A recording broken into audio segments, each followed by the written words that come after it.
La première étape, ça va vraiment être de faire une arborescence qui correspond à nos besoins.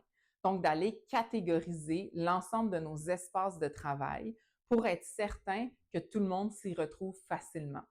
C'est beaucoup plus simple d'avoir une arborescence similaire pour l'ensemble des différents employés d'un même département ou d'une même compagnie que d'avoir chacun qui crée son propre espace de travail au travers d'un logiciel.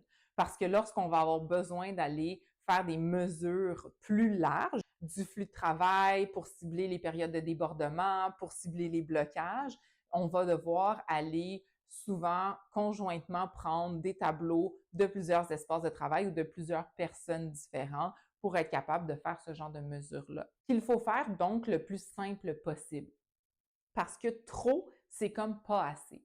Si on est en train de répertorier toutes les tâches, les sous-tâches, les checklists, les choses qu'on veut mettre au travers de notre gestion de tâches et que c'est plus long d'aller remplir ce qu'on doit faire que d'accomplir la tâche elle-même, on perd plus de temps et on est moins efficace. Alors, cette arborescence-là va nous permettre d'aller chercher le plus d'efficacité possible.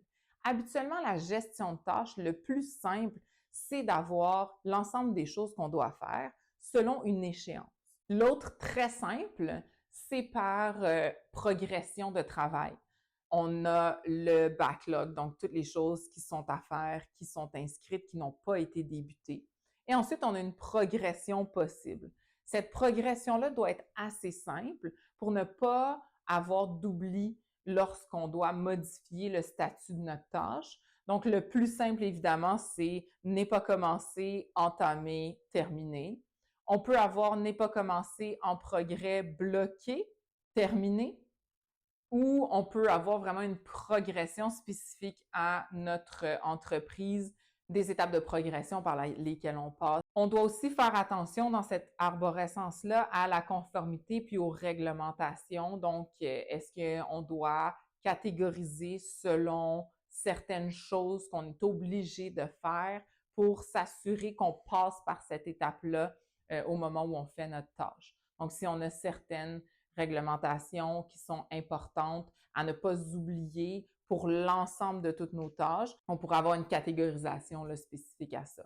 Ensuite, dans ce plan de numérisation-là, une fois qu'on a établi comment on va structurer notre logiciel, on veut aller préparer un processus de transfert.